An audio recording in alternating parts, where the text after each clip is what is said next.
Okay, so let's talk a little bit about webpack. So webpack is what we call a module bundler, and that's just a fancy term for a program that will let you create a bunch of different files. And if you need anything from those files in another file, you can import that functionality into that file. So that's something that, believe it or not, JavaScript actually doesn't know how to do. So you use this tool in order to kind of allow you to create multiple files and keep things clean and nice in your project, and then when you need the functions or the stuff that you put in those files in another file, you can import it instead of doing what you used to do, which was to create these super files that hold everything that you've ever written for your program in one big file. And that gets really messy for humans, well, for most things anyway.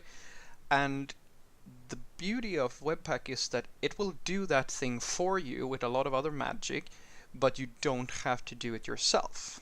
So Webpack is not the only module bundler on the market, but it is the strongest choice right now for you to learn. And if you want to be a professional developer, I strongly suggest that this is the thing that you're going to pick, because it frankly is the most well supported choice on the market right now, in my opinion. And there are competitors, but they're nowhere near as featureful and as well developed as Webpack. Okay, so installing Webpack is pretty simple. You do npm I or install -g and then Webpack, and you run that, and npm goes onto its repository, pulls down all your files, and puts them in the global namespace of your terminal. So let's just wait for that to finish. There we are. Okay, and to verify that you have Webpack installed, you do webpack -v, and there we are, 2.5.1, and now you have Webpack installed. Alright, so in order to configure Webpack to work with our simple project, we need to create a special type of file, and the name is fairly important here. So the name is webpack.config.js, and that's the default name. So when you run the webpack command later, this is the file it's going to look for. You can customize this, but for now just stick to this name because we're just doing some simple stuff for now, right? Okay, so here is the configuration file. So you do module.exports equals brackets, and there's some data in here. Now, context is just a property you put on this exported object to say, well, Webpack, go to this path, this is where my directory and my project lives, so you look for the files in here. And that's what this _dir name is actually. It's not a Webpack thing, it's a node thing. And this variable just tells node that, alright, give me the path to the current directory that I'm running this file in. So that's a dynamic thing. Depending on what directory you're in, this variable will be different things. Okay, so here's your entry point, and every single program in the entire world has what we call an entry point, which is the same thing as, every book has the first page of itself, and every newspaper has a first page. This is the same principle. Every program has somewhere where the program starts. And in our case, examples.js, that's our starting point. And then we have an output, and this path is the same thing. This is, wherever you want to output the finished file that Webpack is going to create for us, this is the directory to put it in. And since we don't have a reason to put it anywhere else, we're putting in the same directory that we're in. And finally, this is the name of the finished file that Webpack is going to spit out for us. So it's going to go to all our files that we have imported, create a super file that holds all of that code, and spit out this bundle.js file for us. And then we're going to use that to load it onto our web page.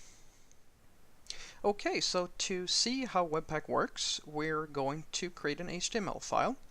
And in that file, we're going to import the bundle.js file, which is the outputted file with all our JavaScript that Webpack will create for us.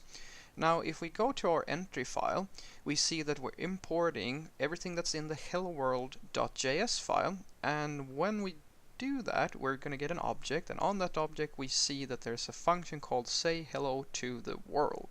And we're going to call that function. That's our entire program. That's all that's going to happen. So if we go to hello world.js, we can now see that we're in turn actually importing something here as well. We're importing constants. And then we have some variable here, and then we do something like module.exports. Well, what this means is, this is actually quite important. This means that everything that's inside this object that we do module.exports for, that's gonna be found in this file. Because if we don't export anything, nothing's going to be here. What require is going to do is it's just going to give us an empty object. You're not going to find this function here. So if we look at this variable here, so we have something like message is equal to constants.helloworld. Well, if I wanted to get this message variable inside of my examples.js, well, I couldn't, because I'm not exporting this at all. All I'm exporting is this function. And here's the freaky part. Here we can see that I'm actually creating an h1 element, and then I'm setting that text to message. And I can do that because of scoping. I can actually reference this variable from inside my function, but from examples.js I can't reach this variable because I'm not exporting it. So keep that in mind. It's a little bit weird, but that's how it works. Now, finally, we're importing constants.js, and this is just an object with a property which is hello world. That's it. And what's going to happen now is that I'm going to go to my terminal, and I'm going to do webpack, and it's going to run its script. And here we can see some information. We see that it's using hello world, constants, and examples.js, and now it has created this bundle.js file. This file here. Now, I'm not going to go into detail about what all this means. I just want you to see what's being created. And as you can see, there's a lot of weird stuff here. I mean, this doesn't look anything like our code. But here, you recognize this? Well, that's that function we had earlier, right? So our code is actually here now. And if I go to my browser and I refresh it, we can see that, as we expect, we're creating an h1 element on our page, and it says hello world. Now, let's say that I'm not happy with how this implementation looks. I want to go and change it.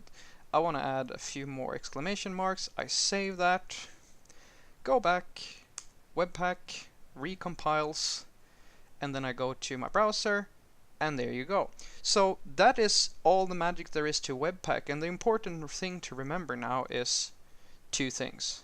So if you want to create a file and you want some type of export to go out from this file, this is the way you do it. Module.exports. And if you want to get things from a file that has exported something, you do require, and that's it. That's all the magic there is to it.